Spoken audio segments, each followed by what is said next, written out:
Good morning. Welcome to Hurricane, Utah. It's about 100 miles west of Kanab, where we just were, and we found summer again. It's 1,500 feet lower, and it's about 15 degrees warmer. Beautiful day. Had quite a bit of an issue yesterday trying to find a spot. Plan A, no good. I thought there were some spots, actual camping spots, but it was a trailhead parking lot, parking area, you know, just beautiful area, but that's not what I'm looking for. I didn't want people walking by all the time. So then we went to Quail Creek State Park because it was getting late and we were starting to run out of daylight. Got there, it was full. So man, just searched the internet, my various resources, etc., and took a chance on a dispersed camping area up in the mountains. Phenomenal, absolutely phenomenal. Strong internet, privacy, BLM, phenomenal. I mean, I love it when things just work out, you know, just unplanned. We got there just after sunset, probably about 7, and you know, getting pretty good at setting up camp, taking it down. So put it you know, I don't like to do it in the morning, like early. The only thing I like to do in the morning is drink my coffee, which, you know, happens at about 5:30 to 6. So here we are. This one's 13 miles. We're doing a it's considered moderate. It's called Church Rocks Trail, and it's basically between Washington, Utah and Leeds. And great reviews. I got the booties on Brady. Just, man, that limp. So I got him on. Hopefully, you know, they'll do something. But he's up there, of course. This is where we're at right now.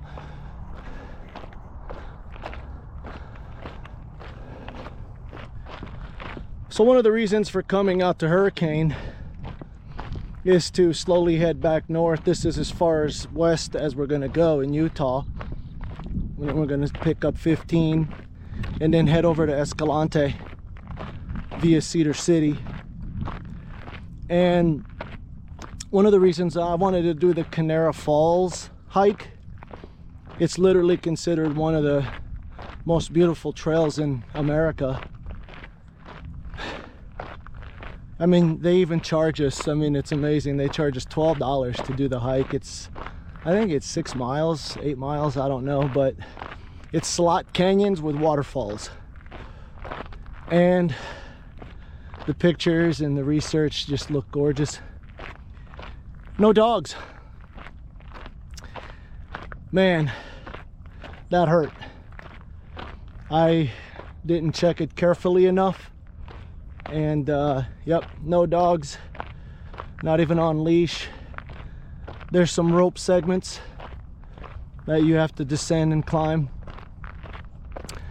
I bet Brady could do it, but I'm not gonna take a chance. It's a busier, probably a little bit busier trail. I'm just not gonna do it. Sticking to my 2 rules on this adventure. Basically the only rules I have. if my dog can't go, I'm not going. I don't care what I have to give up for that. I think it's ridiculous that there's places where Brady can't go and humans can. It's just backwards. Brady should be able to go and humans should not be able to go, is the way I look at it. He does such little damage. Anyway, and if I can't fly the drone. So those two things are essential for my, you know, memory later in life of this adventure. And so found out last night, slept on it, reconciled with it, I'm good to go. So that was supposed to be today, so this is just another trail near where, you know, kind of near where we are, but it's okay. It is what it is. Maybe I'll do it one day when Brady's not around, but until then, Brady goes where I go. Look at this little beauty. Little prickly pear that's flowering. How stunning.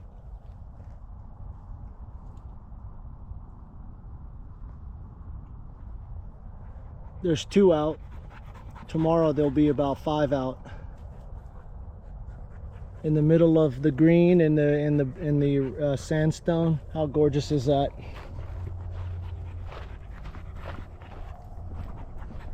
Down here in the valley now,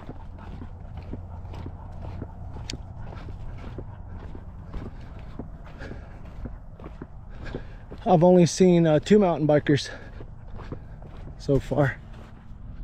Look at the way this little bush here, wished I knew the name, is bolting right out of the center.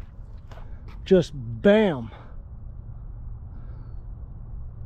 I've been seeing these, you know, for months. I've never seen them bolt. So this thing probably grows 6 inches a day. When they bolt, you know, that's why it's called bolting. They just bolt up, and they're gonna flower here in a couple of days. They're loaded with pollen. Look at that. The little eggs of insects and pollen. Look at that. I don't know if you can catch that, but I look forward to seeing these blooming if I catch them. Well, it had to happen at some point. My first snake. There it is. See it? It's a little one. Not sure, I don't know anything about snakes, if it's poisonous or not. Can you see it? Let me extend this a little bit.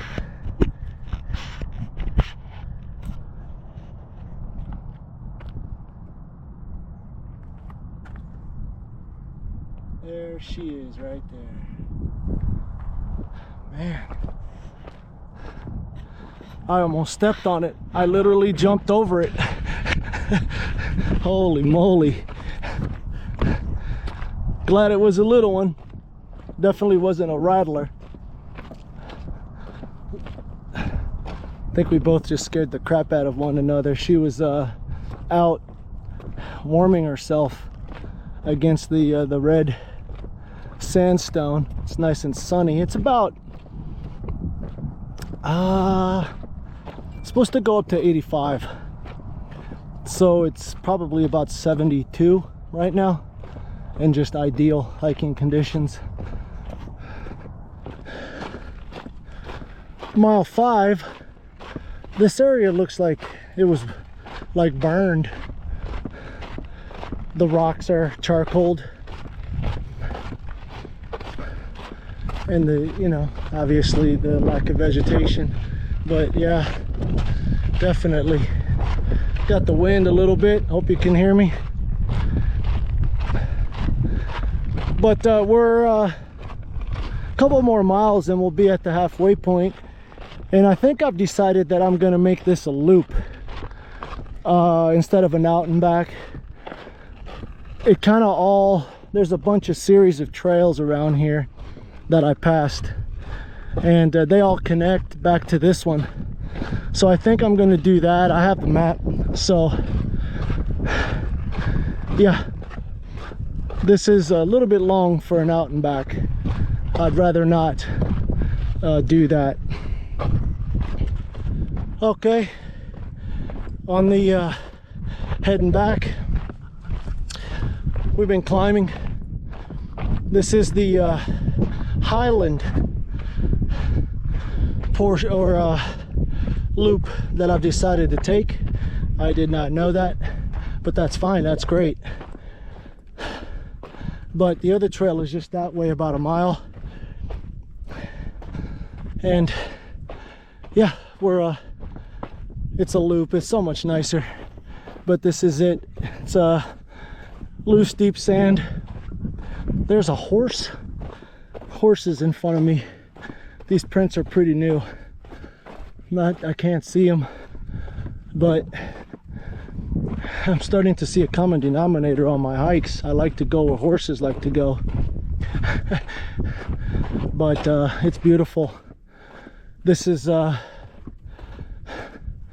it's a more rugged trail. It's not marked like the other one was super easy. It's very marked, very well marked.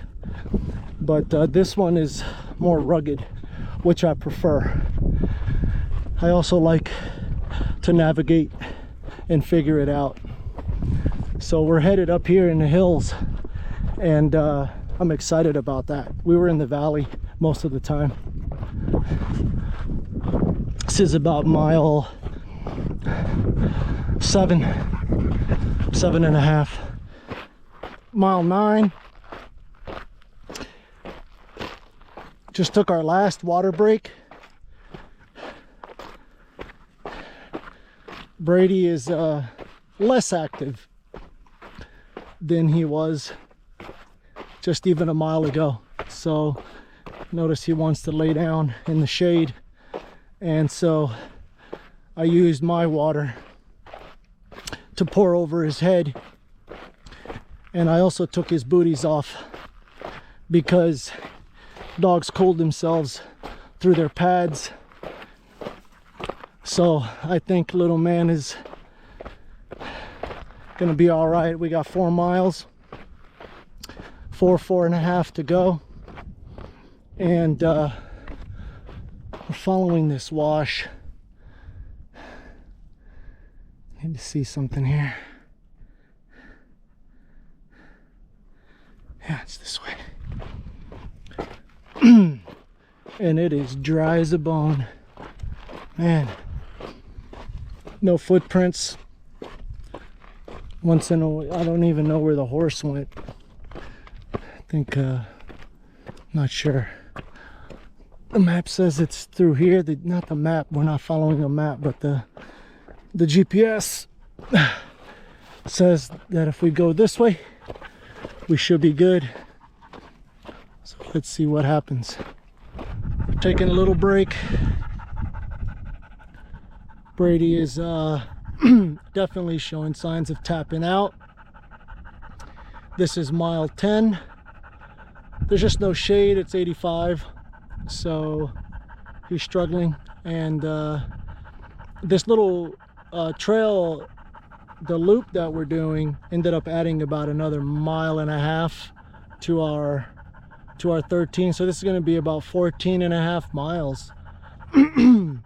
It's not hard, except, you know, the second half, the loop that I chose to do is just, it's sand, mainly sand, a lot of sand, deep sand, so makes it a little bit more difficult to hike. It's getting better now as we get closer to our original starting position. It's getting more sandstony, let's say, where it's a mixture of sand. See, it's a mixture of sand and sandstone. This I can do all day. It's those washes and the side trails for the horses. Those are straight up deep sand, but they're the nicest. They're the most scenic and you know, rugged, which I like. So we're letting him, you know, he just beeline to this shade and just plop down. So I'm gonna let him rest, and we'll take our time. We have water at the car, so that'll be good. I'm gonna pour some on him when we get there. As you can see, the day started out like a normal day. Just went on a hike, filmed places that moved me, tried to convey that to you. What I didn't know was in about 2 miles, I would become separated from Brady. I was forced to return to the truck because I was completely out of water. Filled up my water bottles and did the entire loop to Cottonwood again, about another 12.5 miles. When I finally made it back to the truck, I was crushed to find out that Brady had not returned to the trailhead. With nighttime quickly setting, I knew that we would be spending the night apart from each other. I decided to spend the night in the truck at the trailhead, and I whistled and called out his name throughout the night until my eyes could not remain open any longer. At first light, I hit the trail, this time heading more north, further away from the trail, deeper into the canyons and mountains. After hiking all morning, I returned to the truck to replenish my water supply and hit the trail again. And that's when I received a report from the Washington Family Veterinary Clinic, a local shelter, that Brady was spotted by a driver on Interstate 15 at mile marker 13. I searched for Brady along the median and the shoulder, but couldn't find him. After eliminating any sign of a possible collision, I returned to the trail and hiked all day.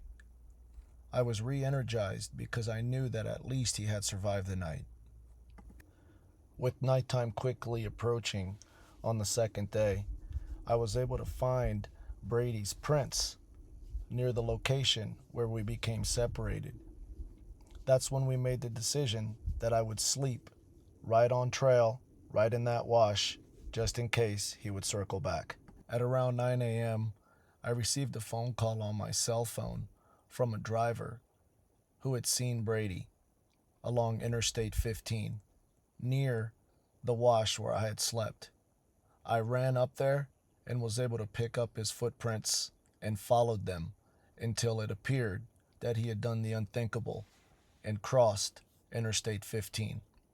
Having anticipated that he may attempt a crossing near that location, we placed a member of our search team in that location, and he was able to grab Brady. Who is that beautiful baby? Brady. Oh my God. Oh my goodness.